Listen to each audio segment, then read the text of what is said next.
Glória a Deus. Aleluia. Quero convidar você a abrir sua Bíblia comigo em Filipenses, capítulo 2. Amém? Filipenses, capítulo 2. Quando você for abrindo aí, você pode dar glória a Deus. Amém? Me ajudando a ministrar nessa noite. Filipenses, capítulo 2. Nós vamos ler alguns versículos nessa noite. Você encontrou? Diga glória a Deus.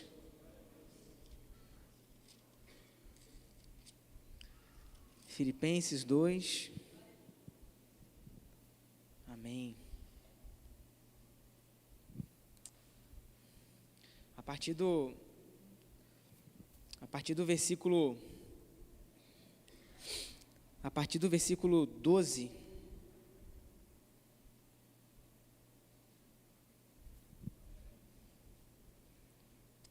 Amém? Na verdade, versículo 5, me perdoem. Filipenses 2, versículo 5, eu estou com 2 aqui na minha cabeça. A partir do verso 5, e nós vamos ler até o versículo 11, amém? Filipenses 2, do 5 ao 11.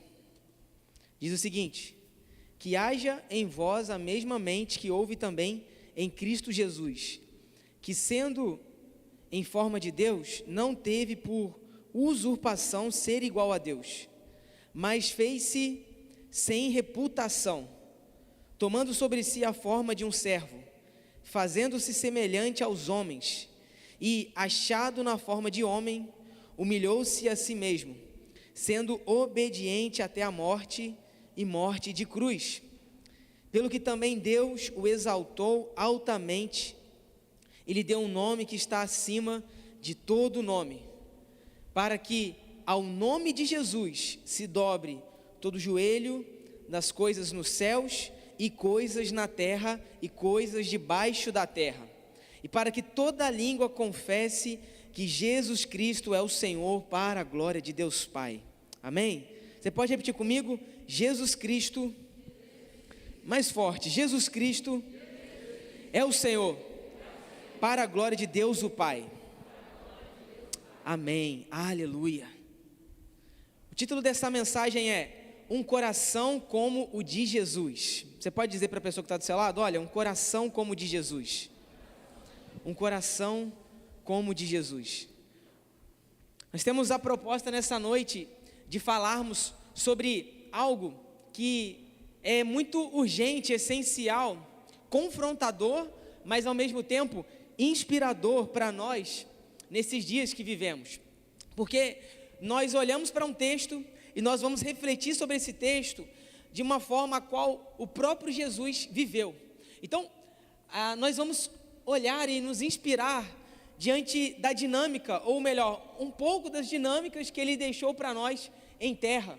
E o desafio nessa noite é porque esse texto aqui, ele nos confronta, mas ele também nos inspira, porque ele está plenamente centralizado na pessoa de quem Jesus é. Então, por isso, o título dessa mensagem nessa noite é Um Coração como o de Jesus. Porque a gente vive numa geração muito artificial.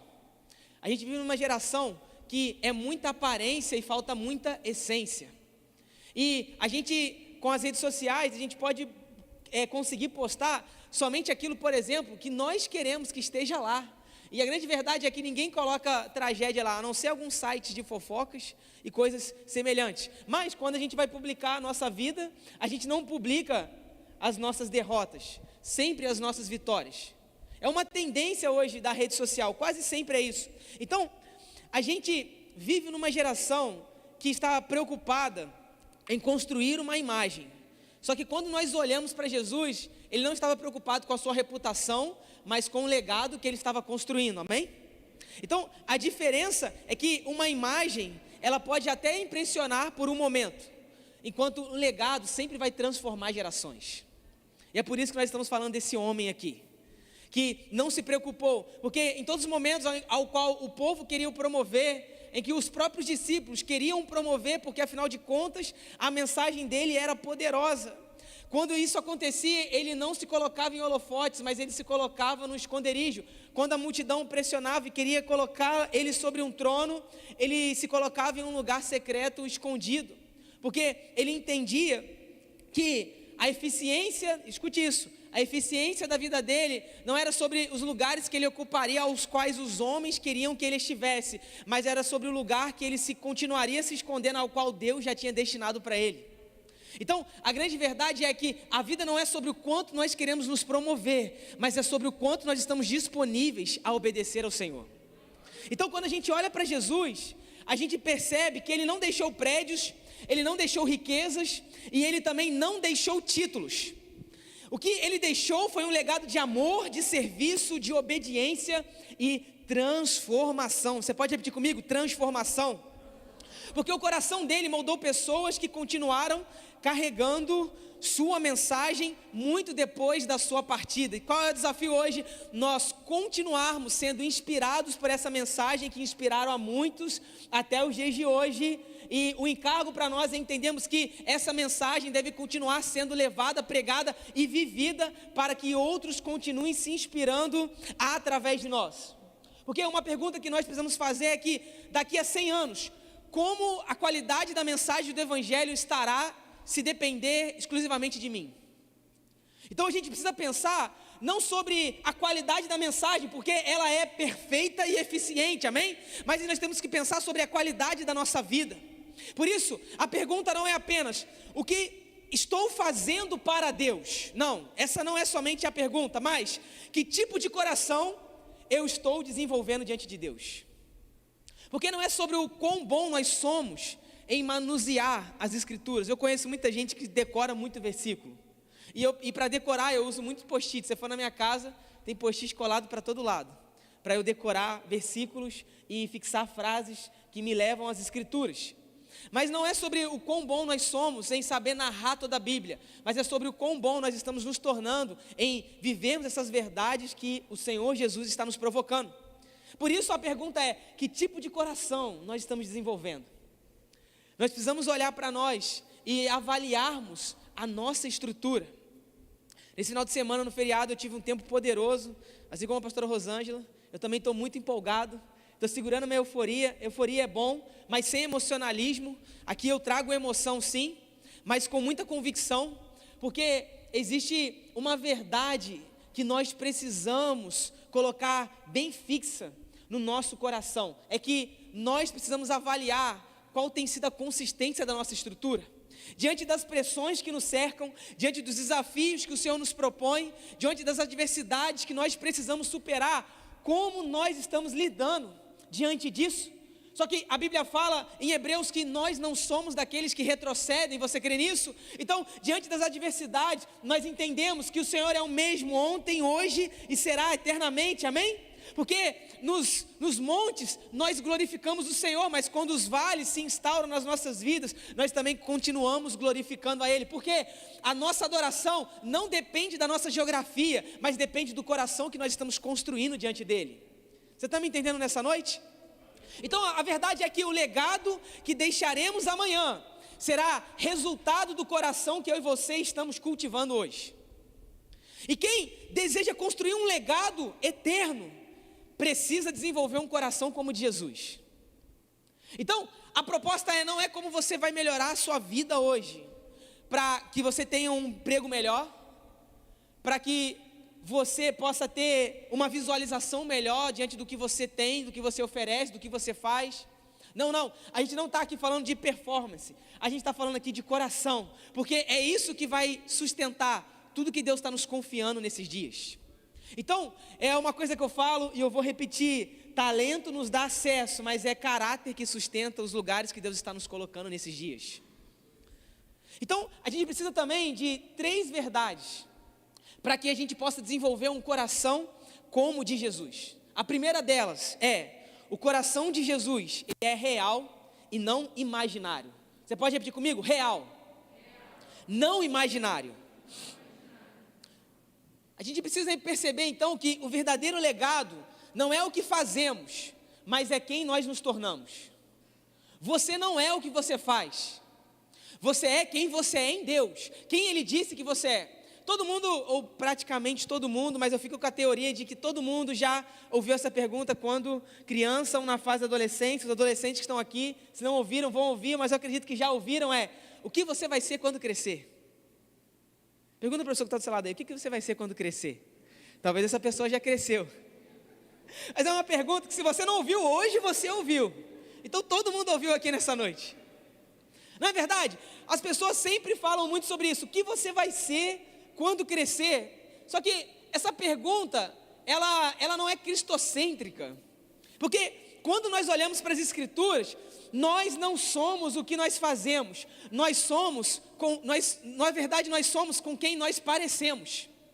E as Escrituras nos chamam a atenção para que nós possamos olhar para o Filho do Homem, Jesus Cristo, e ver como Ele é, para que assim nós possamos entender quem nós somos. Então, a gente precisa de pessoas reais, porque o real e verdadeiro, ele sempre vai ser sustentado pela obediência.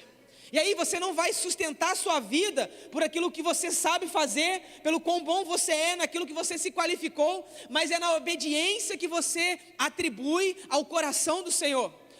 Me pega muito a verdade que a Bíblia nos fala, quando Deus fala para Salomão, diante de um sonho. Deus amava mudar o curso de pessoas e de nações através de sonhos. Então, sempre fica atento aos seus sonhos, porque ali Deus também se revela. Amém? E diante disso, quando Salomão está dormindo, Deus aparece para ele, e de fato, ali não é apenas um sonho, é uma revelação profética para o seu futuro e de toda a nação de Israel, pedindo para que ele pudesse clamar ao Senhor por o que ele quisesse. E ele pede por quê? Você já sabe a resposta: sabedoria. E aí eu fui estudar a originalidade da palavra sabedoria. Eu não quero aqui te dar uma aula de teologia, mas isso é uma aplicação diária para a nossa vida, para todos os nossos dias. Ele, quando pede sabedoria, ele não está pedindo: Senhor, eu quero conhecer todas as coisas. Quando me perguntarem sempre sobre algo, eu não quero ser um dicionário ambulante. Não, o original do texto, daquela palavra, fala assim: Senhor, me dê totalmente atento a conseguir ouvir o Senhor em todo o tempo. Vamos lá, você está comigo nessa noite? Quando a gente percebe isso, o jogo muda. Porque ele não está falando: Senhor, eu não quero saber de tudo e ser independente. Eu quero sempre estar ouvindo a sua voz. Porque o Senhor não é alguém que eu possa conquistar o que eu preciso. O Senhor é alguém, é um lugar, é uma pessoa ao qual eu dependo em todo o tempo na minha vida. Então ele está falando: Senhor, eu não quero ser independente de Ti, eu quero ser totalmente dependente do Senhor. Porque não importa o tanto que eu sei, o importa é que se eu sei como acessar o seu coração, aí sim eu estou tranquilo na minha vida. Porque não é sobre o que eu vou fazer, mas é sobre o quanto eu vou confiar em você. Ele estava entendendo: Senhor, eu não quero governar sem Ti, eu não quero batalhar sem o Senhor, eu não quero construir a minha família sem a Sua voz e a Sua direção. E se o homem mais sábio, ele é mundialmente reconhecido como o homem mais sábio de toda a história, entendeu essa verdade, eu e você também precisamos entender essa premissa para a nossa vida. Não é sobre o quanto nós sabemos, mas é sobre o quanto nós nos posicionamos para ouvir o que o Senhor está falando sobre nós. Isso nos fala de obediência, porque você não precisa tentar se parecer com quem Deus não te chamou para ser. Quando você está muito bem resolvido em ouvir a voz do Senhor, toda comparação ela vai ser destronada do seu coração. Porque eu não posso, por exemplo, estar aqui nessa plataforma e querer me vestir e falar diferente. Eu sou quem eu sou em Jesus. Você está comigo? Você já conheceu pessoas que, dependendo dos cenários, a postura muda, a fala muda, o olhar muda, os gestos mudam? Não. Isso aí é fruto de um coração que caminha em orfandade, porque não reconheceu a sua filiação e que tem um Deus como Pai. Então, eu não posso estar em plataformas, em lugares e mudar quem eu sou. Eu sou quem eu sou, porque eu sei quem é o meu Pai. Porque quem busca se comparar, escute isso, é porque ainda está atrás de validação e reconhecimento. Deixa eu te falar uma coisa: não fique tentando forçar portas, porque o que é seu sempre vai te perseguir. O Senhor soprou isso essa tarde no meu coração. O que é seu te persegue, você não precisa forçar portas, oportunidades, porque o céu sempre tem um tempo específico para fazer aquilo que Ele já disse que fará ao nosso respeito. Então, entenda uma coisa: Deus não vai abençoar quem você não é. Deus abençoa quem você é nele. Fingir ser quem não somos é sempre sinal de insegurança. É sinal de que nós não conhecemos a nossa estrutura. Porque a bênção de Deus, ela é encontrada na nossa honestidade, não na nossa performance. É encontrada em que nós realmente estamos entendendo que nós somos pobres, pecadores, nus, cegos e dependentes do Senhor. Porque eu tenho aprendido algo nesse tempo: o mundo não está atrás de cristãos perfeitos, mas de pessoas honestas e verdadeiras. Pessoas que são inconfundíveis nos seus negócios, pessoas que não são compradas, pessoas que são reais, que não são imaginárias, pessoas que são verdadeiras nos seus dias. Então, entenda uma coisa: como que a gente aplica tudo isso? É que se seus filhos, a sua família e a sua igreja e seus amigos observarem a sua vida de perto, e aqui eu estou fazendo uma pergunta: se todos esses observarem a sua vida de perto, eles encontrarão a mesma pessoa que vem no púlpito, nas redes sociais e nos momentos públicos? Porque legados duradouros são construídos por pessoas que vivem a mesma verdade no secreto e no público. São pessoas que são reais e não ideais. Deus não está procurando pessoas ideais, Deus está procurando pessoas reais. Pessoas que, independente dos cenários, permanecem os mesmos. Porque quem tenta impressionar pessoas sempre vai construir uma imagem. Deixa eu te falar uma coisa: imagem tem prazo de validade. Mas quem decide obedecer a Deus sempre vai construir um legado. Sempre vai construir um legado. Então, aprenda que o verdadeiro legado não é o que mostramos, mas é quem nós estamos nos tornando. Deixa eu te falar uma coisa: nem tudo precisa ser publicado. Nem tudo precisa ser acessado. Porque eu disse algo hoje para a pastora de manhã após o culto, e foi uma verdade que ecoou muito nesses dias no meu coração. Deixa eu te falar uma coisa, eu quero que você aprenda isso hoje, em nome de Jesus: celebrar a conquista do outro não vai te diminuir na sua vida. Eu vou repetir com outras palavras: celebrar o que o outro está conquistando não vai impedir você de conquistar a sua próxima vitória. Porque a bênção que nós estamos esperando está contida na celebração que nós realizamos para com o outro. Porque a grande verdade, quando você celebra o outro, você se celebra, porque nós somos um só corpo, porque nós temos uma só fé, um só batismo, um só Senhor, uma só crença, nós somos uma só igreja, nós somos uma só noiva, nós servimos a um só Senhor, que é Deus de todos e está com todos para a glória do seu nome, amém? Então quem sabe quem é, não vive se confundindo, não vive se sabotando. Então essa é a primeira verdade. Um coração como o de Jesus, ele é real e não imaginário. Mas nós temos a segunda verdade: um coração que caminha por discrição. Um coração como o de Jesus caminha por discrição e não comparação. Você pode repetir comigo? Discrição, não comparação. Porque há uma verdade quando nós olhamos para a cruz de Cristo: a exibição não é o caminho dela. Exibição não é o caminho da cruz. Quando iam promover Jesus, ele se escondia. Quando queriam dar o trono para ele, ele se afastava. Porque um problema do nosso tempo é que a rede social só publica a parte do eu que vai impressionar. Esse é o grande problema dos nossos dias. A gente só publica aquilo que vai causar uau, aquilo que vai falar isso é incrível, isso é extraordinário.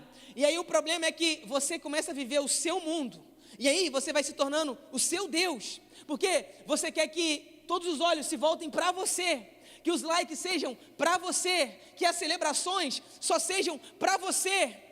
Só que a gente tem que ter essa dinâmica assim de querer crescer na vida. Nós sonhamos e nós temos que sonhar, porque Deus é um Deus sonhador e que realizou e que nos provoca a sonhar para que possamos conquistar. Só que quando eu condiciono isso somente a mim, eu só vivo para mim e eu não vivo para o outro também.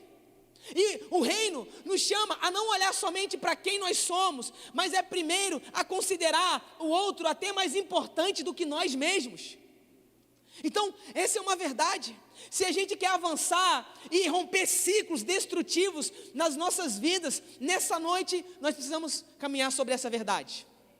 Celebrarmos o que o outro carrega, considerarmos o outro mais importante do que nós, como nós lemos aqui, tendo o mesmo sentimento que houve em Cristo Jesus, porque mesmo sendo Deus, Ele não julgou por usurpação ser igual a Deus. Ele estava dizendo o seguinte, o apóstolo Paulo estava escrevendo o seguinte, mesmo ele podendo ser como Deus, ele não quis ser como Deus. Deixa eu te falar uma coisa, mesmo que você possa fazer algumas coisas, talvez Deus não está te aprovando para essas coisas. Porque o apóstolo Paulo já muito bem disse, tudo me é lícito, mas nem tudo me convém. Então o problema do nosso tempo é querer impressionar demais. Só que o legado de Jesus não tinha exibição, ele tinha discrição. Então escute uma coisa, quem se promove para ser fotografado, na hora que a plataforma se encerra, você não enxerga o avental, bacia e toalha. O que eu estou querendo dizer com isso? Nesse tempo a gente foi muito confrontado nisso também. Precisamos do ministério do avental, da bacia e da toalha. Na última ceia, Jesus não quis ser servido, Ele serviu aos outros.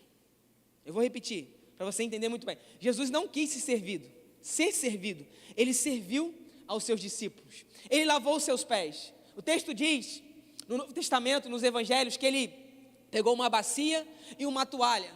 Porque ele entendeu o seguinte, para que ele pudesse subir, primeiro ele precisava descer. E essa é uma verdade, não é sobre o quanto a gente quer se levantar, mas é sobre o quanto nós estamos preparados para nos humilharmos, sermos como Jesus. Precisamos da bacia e da toalha e do avental, porque quem vive para aparecer, não serve para servir. Quem vive para querer sempre ser colocado como alguém que sempre está sendo promovido, não tem um coração no reino, e um coração no reino está pautado no serviço e na obediência, porque a gente é uma geração muito consumista, a gente sempre pensa, o que eu posso ganhar com isso? Eu vou te provocar, eu prometo que vai ficar melhor até o final, mas eu estava conversando esses dias com uma pessoa, e ele estava me trazendo a seguinte reflexão, você já parou para pensar, pastor, que às vezes as pessoas se preparam para comprar uma água na hora do culto, sendo que a gente tem aqui de graça, e não preparam a oferta para colocar no altar do Senhor? Aí eu falei, meu Deus do céu, eu estremeci, porque são as pequenas coisas que vão destravar as grandes coisas do Senhor para a nossa vida. Porque ninguém tropeça numa rocha de 3 metros de altura, mas é numa pedrinha. E a gente precisa estar atento aos detalhes, porque quem muito quer mostrar, não tem vida real para inspirar. Eu tenho aprendido isso. Então, não interprete, isso aqui é poderoso demais, não interprete a bênção do outro como ameaça para a sua vida, mas como uma oportunidade de você celebrar o que Deus está fazendo na história dele. Porque esse momento de gratidão que nós estamos fazendo, não há preocupação nenhuma em nós pensar, mas e como o outro vai interpretar isso? Nós estamos entendendo isso, é isso aí, como o outro está interpretando, o quanto nós estamos celebrando, o quanto nós estamos aplaudindo, o quanto nós estamos vibrando. Por isso que o Evangelho também diz, no Novo Testamento, que no céu há uma grande nuvem de testemunha olhando para nós, cristãos, que estamos correndo a nossa corrida, e estão vendo com grande entusiasmo e expectativa e celebrando como nós estamos vivendo. Ou seja, o céu é um lugar de constante celebração. Se a gente olhar para o Antigo Testamento, a gente vai ver que tinha festa para tudo. Qualquer motivo para o judeu é motivo de fazer festa. Festa das semanas, festa dos tabernáculos, festa das primícias e infinitas festas, que a gente até perde a conta. Era um povo celebrativo. Eles entenderam que o coração do mestre, o coração do rei, o coração de Deus é um coração que celebra, não é um coração que disputa, porque aqui nós não somos competidores, nós somos cooperadores do reino de Deus para essa terra. Então não interprete a bênção do outro como ameaça para a sua vida, porque um coração como o de Jesus celebra o sucesso de outros sem perder a sua identidade. Quem constrói legado não vive competindo, vive contribuindo. Como está a sua contribuição? Como está o seu coração para inspirar a outros? Porque o reino de Deus não é uma corrida para descobrir quem aparece mais, mas uma missão para servirmos melhor a cada dia. Sabe qual é a disputa que nós precisamos ter? A nossa única briga deve ser quem vai lavar o pé do outro primeiro. A nossa única briga é, não, eu cheguei primeiro, daqui a pouco eu vou te dar a oportunidade para você servir como eu estou servindo. Essa deve ser a nossa disputa, quem vai lavar o pé do outro primeiro. Porque quando nós paramos de nos comparar, aí sim nós encontraremos liberdade para servir com alegria. Talvez está faltando alegria porque tem muito excesso de comparação, mas eu declaro em nome de Jesus, toda a comparação sendo quebrada no nosso coração, em nome do Pai, em nome do Filho, em nome do Espírito Santo. Porque quando a gente serve com alegria, a gente sempre vai deixar marcas profundas nas pessoas. Tinha cerca de 10 mil pessoas nessa conferência que a gente estava, e eu não encontrei um voluntário com a cara amarrada. Todo mundo super alegre e feliz, e tinha gente chata lá, que eu vi umas situações de gente que ia participar, que perdia um pouco da paciência, mas não teve uma pessoa que deixou de nos inspirar, não por aquilo que eles estavam pregando no altar, mas por aquilo que eles estavam vivendo no ordinário. E é isso que conta, é isso que o céu celebra, é isso que impressiona o coração de Deus, porque o legado de Jesus foi construído com uma toalha na cintura, antes de ser celebrado com uma coroa na cabeça. E por isso que depois o texto diz, mas Deus lhe deu um nome que está acima de todo nome, para que todo joelho se dobre, toda língua confesse que Ele é o Senhor, para a glória de Deus. Então aprenda uma coisa, Deus não nos deve nada, nós é que devemos tudo a Ele. Nós é que devemos tudo ao Senhor. E há uma terceira verdade também para nós nessa noite. A terceira verdade é que um coração como o de Jesus caminha por foco, não por distração. Repita comigo, foco, não por distração. Olha o que Lucas 2, 48 e 49 vai nos dizer. Assim que seus pais o avistaram, ficaram perplexos. Então sua mãe o inquiriu, o perguntou, filho, por que agiste assim conosco? Teu pai e eu nos angustiamos muito à tua procura. Então ele lhes perguntou, por que me procuráveis? Por que vocês estavam me procurando, melhor dizendo? Como não sabiam que era meu dever tratar de assuntos concernentes ao meu pai? Esse texto aqui, para nos ajudar nessa noite, é o momento ao qual Jesus ainda era criança, 12 anos, e eles tinham ido, tanto Jesus como seu pai, sua mãe, Maria e José, para Jerusalém, para cultuarem ao Senhor, para oferecerem sacrifícios, porque anualmente eles faziam isso, os judeus anualmente iam para Jerusalém, para prestar culto ao Senhor, toda a nação. E diante desse cenário, eles estão voltando para sua casa, para sua terra, e a Bíblia diz que, se nós lermos todo o texto, que eles estavam a um dia de distância de lá, e quando eles estavam a um dia de distância, eles se tocaram e falaram, ué, ou como diz o mineiro, uai, só, cadê Jesus? Eles não perceberam que Jesus não estava ao lado deles. E o que aconteceu? Eles ficaram, como eu não sou pai ainda, mas vocês que são, devem imaginar o que eles começaram a passar ali naquele momento, desesperados. E o que acontece então? Eles começam a voltar para Jerusalém para tentar encontrar Jesus. E chegamos aqui aos 2 versículos que nós lemos. Eles estão perplexos quando veem Jesus ensinando, e todos ali estavam admirados com os seus ensinamentos.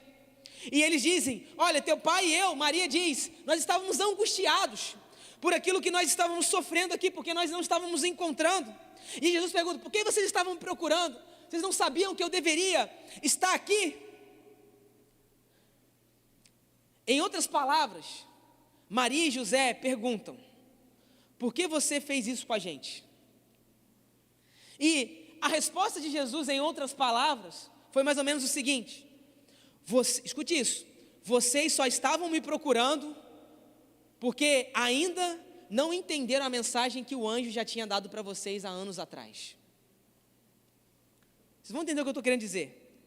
Às vezes, assim como eles, nós só ficamos desesperados em algumas situações em nossas vidas, porque ainda não compreendemos o que Deus já disse ao nosso respeito, que Ele vai fazer na nossa história. E por isso que eles ficam aflitos, angustiados, porque eles não estavam vivendo sobre a revelação da palavra que eles tinham recebido. Eles tinham recebido a revelação da palavra, de quem Jesus se tornaria, quem já ele era. Só que eles não estavam vivendo em cima dessa verdade. Existe uma grande diferença entre você receber uma palavra para a sua vida. Quem que já recebeu a palavra de Deus para os seus dias? Eu já recebi muitas palavras. Só que existe um segredo, você precisa orar sobre elas. Você precisa declarar elas ao Senhor. Você precisa declarar isso para os seus dias, para as suas jornadas. Eu tenho palavras proféticas de pessoas que já oraram por mim, que estão gravadas no meu iPhone, e eu constantemente coloco para ouvir. E Senhor, não te esqueça do que o Senhor prometeu para mim. Como o salmista diz, lembra-te de como é breve a minha existência. E eu sempre clamo e peço isso ao Senhor, porque às vezes Deus já está pronto para fazer. Somos nós que ainda não provocamos o céu para Ele liberar tudo que Ele já declarou sobre a nossa história.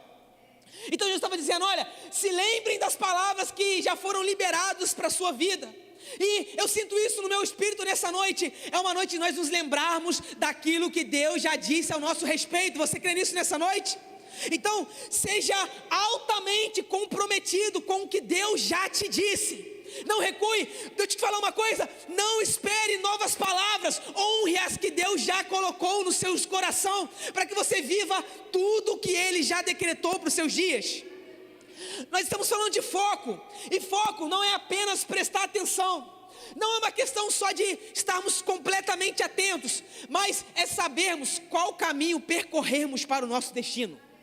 Isso é foco, não estar atento a uma orientação, é cumprir aquilo que foi declarado, porque há muitas coisas que posso fazer, mas eu vou me comprometer com aquilo que é necessário.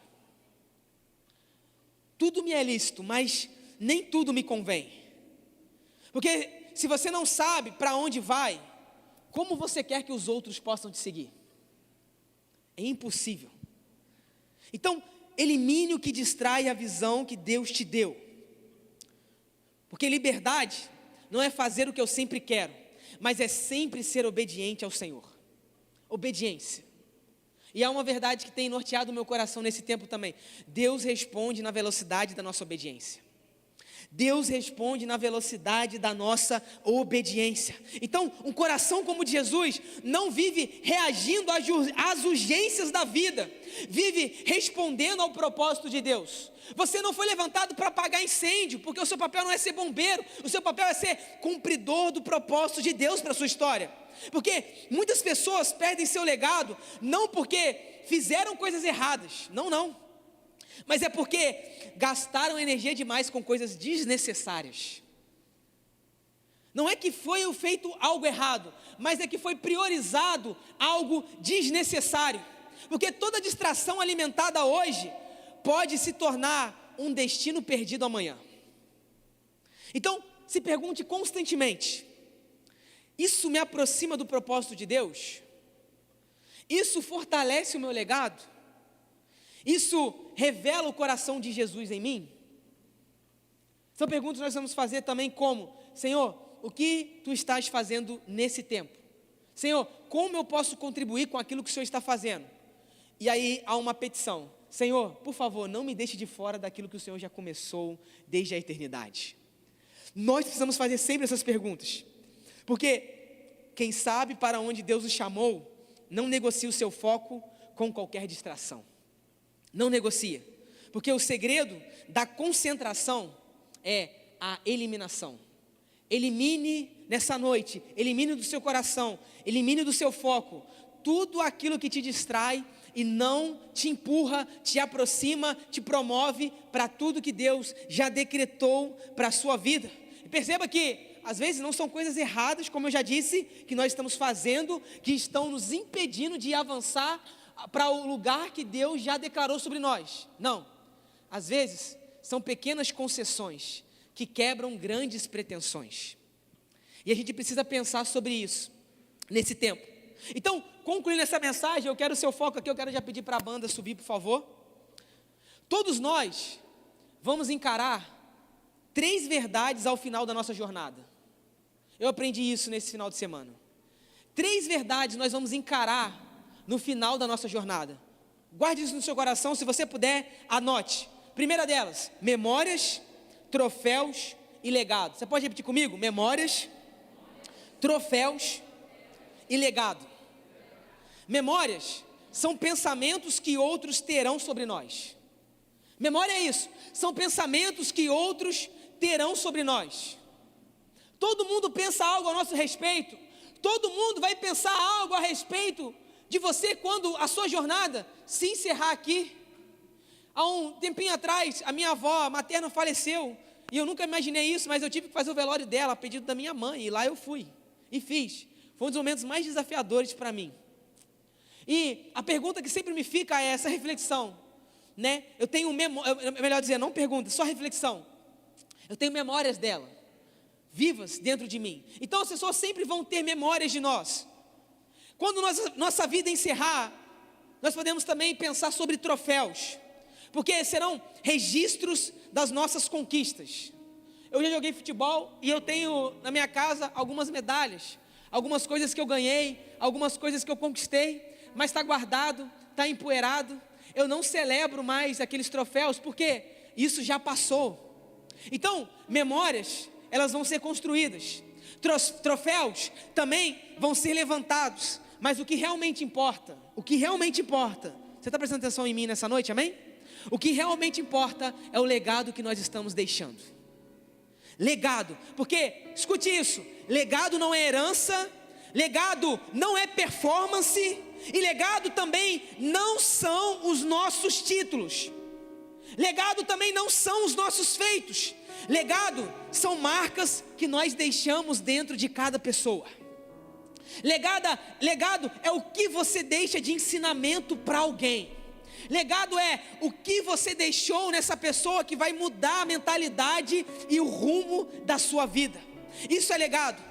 Paulo disse: agora me alegro em meus sofrimentos por vocês e completo no meu corpo o que resta nas aflições de Cristo, em favor do seu corpo, que é a igreja. O apóstolo Paulo está dizendo aqui em Colossenses capítulo 1, versículo 24, agora ele está dizendo, é a minha vez de continuar preenchendo o que resta das aflições do corpo de Cristo. Em outras palavras, ele está dizendo, ainda existe uma parcela da vontade de Deus para ser realizada na terra, e ele está contando comigo. E a minha pergunta para você nessa noite é: aonde estão aqueles que estão se levantando com coragem e em verdade, e não no imaginário, dizendo, Senhor, eis-me aqui, a minha vida não é para mim, a minha vida é para a tua glória. O Senhor está nos comissionando nessa noite. Ele está atraindo nosso coração, não para aquilo que é estético, não para aquilo que é artificial, mas para aquilo que é verdadeiro. Então, por favor, se coloque de pé no seu lugar nessa noite, em nome de Jesus. Paulo está dizendo, a dor é um privilégio, pois ela revela que estamos vivos e que o Senhor confia em cada um de nós, para que Jesus seja glorificado através das nossas vidas. Levante uma das suas mãos, se você puder, por favor. E eu já te dou liberdade para você adorar o nome de Jesus.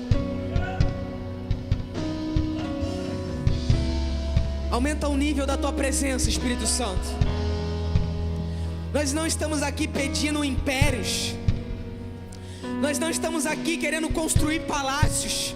Nós estamos aqui para viver uma vida de legado.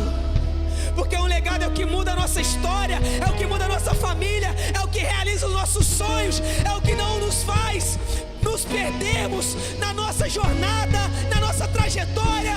Nós não queremos, Deus, o que o mundo oferece. Nós queremos quem Tu és. Nós queremos aquilo que o Senhor já sonhou para cada um de nós. Então nessa noite, Deus, nós pedimos, invada o nosso coração com um novo temor. Derrame sobre nós o Teu selo nessa noite. Nós precisamos do Senhor.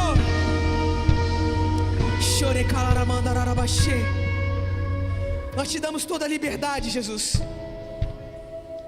Escute algo nessa noite, e eu sinto o Espírito Santo soprando isso no meu espírito. Essa noite, escute isso. Nessa noite o Senhor está fechando feridas, para que Ele possa liberar novas unções. Deus está liberando uma nova unção sobre nós aqui nessa noite.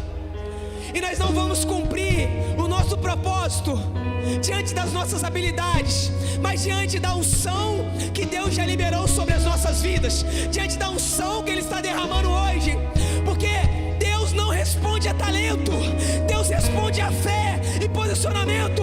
Evangelho não é sobre você se promover, Evangelho é sobre você morrer, Evangelho é sobre você entender que Ele é tudo para nós. Então nessa noite eu quero convidar você a sair do